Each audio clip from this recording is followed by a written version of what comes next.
नमस्कार, मैं PM DNS Singh और आप देख रहे हैं कमाल यार। इस वक्त की बहुत ही बड़ी खबर निकलकर सामने आ रही है नेपाल से।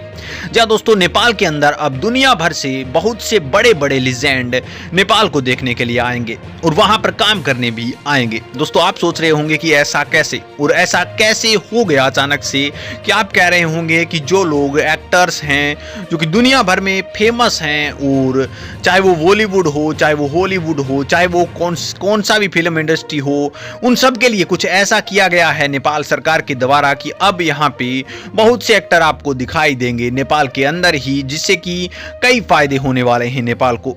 तो दोस्तों क्या क्या फायदे होने वाले हैं और कैसे ये एक्टर्स बुलाए जाएंगे, ये सारी बातें इस वीडियो में करने वाले हैं। तो वीडियो के अंत तक बने रहिए और अगर आप चैनल पे नए हों तो चैनल को सब्सक्राइब करके बेल आइकन दबा लीजिए ताकि आपको अगला अपडेट भी सबसे पहले मिलकर। चलिए वीडियो को शुरू करते हैं। दोस्तों सबसे बड़ी बात तो ये है कि नेपाल को यहाँ पे भगवान की देन माने तो यहाँ पे सुंदरता है। दुनिया की सबसे सुंदरतम कंट्री में से नेपाल एक है, और अगर आपको किसी भी सुंदर कंट्री के बारे में जानना है तो आप नेपाल आ सकते हैं। और इसके साथ साथ दोस्तों बात बड़ी ये है कि जो फिल्म इंडस्ट्रीज हैं वो हर टाइम कुछ ऐसे प्लेसेस चेक करती रहती हैं जो कि काफ़ी ज़्यादा आकर्षक हो, काफ़ी ज़्यादा डिफरेंट हो, और वहां से वो शूट करना भी चाहती हैं। और सबसे बड़ा फायदा ये भी है कि माउंट एवरेस्ट जो कि दुनिया की सबसे बड़ी ऊंची चोटी है, और फिल्मों के अंदर ऐसे सीन्स कई जगह दिखाए जाते हैं जिसमें कि ऊंचाइयों, पहाड़ों आदि के सीन आते हैं। तो यहाँ पे नेपाल के अंदर जो चीज़ है उससे बढ़िया सीन शायद किसी भी इंडस्ट्री के देश के अंदर नहीं होगा। दोस्तों दूसरी बड़ी बात यह है कि अब आप सोच रहे होंगे कि ऐसा फिर नेपाल क्यों कर रहा है।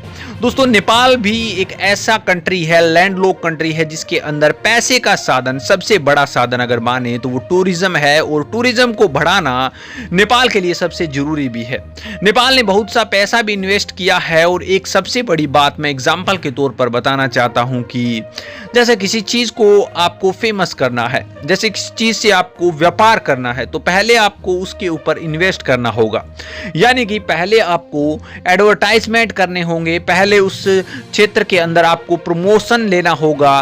और अगर कहीं ना कहीं एक ऐसा प्लान सेट कर लें कि हमारा प्रमोशन भी काफ़ी वर्ल्ड वाइड हो जाए, इसके साथ साथ हमारा पैसा लगने की बजाय भी हमारे पास ही आए, तो कैसा लगेगा। दोस्तों सोचकर काफ़ी ज़्यादा आश्चर्यजनक बात लग रही है, लेकिन यही हो रहा है यहाँ पे। नेपाल के पर्यटन मंत्रालय ने एक बहुत ही बढ़िया फैसला लेते हुए उन्होंने कहा है कि नेपाल के अंदर यहाँ पे पूरे साल के अंदर कई फिल्में बनती हैं, और हम चाहते हैं कि ये फिल्मों की संख्या बढ़कर बहुत सारी हो।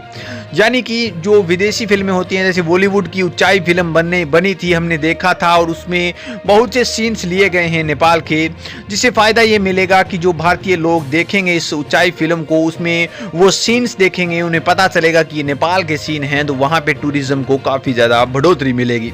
कुछ ऐसा ही सोचते हुए यहाँ पे फिल्म निर्माताओं को, जो कि यहाँ पे फिल्म बनाने में इंटरेस्टेड हैं और ऐसे एरियाज को देखते हैं जो कि नेपाल के अंदर सुंदरता की दृष्टि से हो या फिर किसी भी पॉइंट ऑफ व्यू से हो, तो वो यहाँ पे आते हैं। लेकिन कुछ एक फिल्म निर्माता जो कि इतना बजट दे नहीं पाते अपनी फिल्म के लिए, वो आ भी नहीं पाते, और उन्हें इसके अंदर सेटिस्फिक्शन करना पड़ता है अपनी फिल्म की शूटिंग के अंदर। लेकिन अभी वो चीज नहीं रही है। नेपाल ने एक प्लान सेट किया है जिसके अंदर ज्यादा से ज्यादा फिल्म बनाने वाले नेपाल के अंदर आए, और वो फिल्म के जो सीन्स हैं वो कहीं ना कहीं दिखा के जो यहाँ पे वर्ल्ड वाइड है वहाँ पे फेमस किया जाए उन एरियाज को, जो कि कहीं ना कहीं टूरिज्म के लिए बहुत ज़्यादा महत्वपूर्ण है नेपाल की दृष्टि से।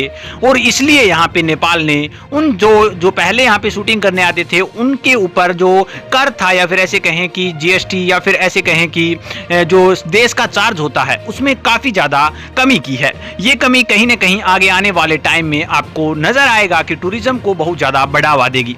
दोस्तों ये सबसे बड़ी यहाँ पे बात निकल कर आती है कि इससे बहुत ज्यादा प्रमोशन मिलेगा नेपाल के टूरिज्म को। दोस्तों आपकी क्या राय इसके बारे में, अपने विचार कमेंट सेक्शन में जरूर लिखिए। चलिए आज के लिए इतना रखते हैं, आगे कोई नया अपडेट मिलता है तो फिर आपके सामने हाजिर होंगे। तो वीडियो को लाइक कीजिए, शेयर कीजिए, और अगर आप चैनल पर नए हों तो चैनल को सब्सक्राइब करके बेल आइकन दबा लीजिए ताकि आपको अगला अपडेट भी सबसे पहले मिल सके।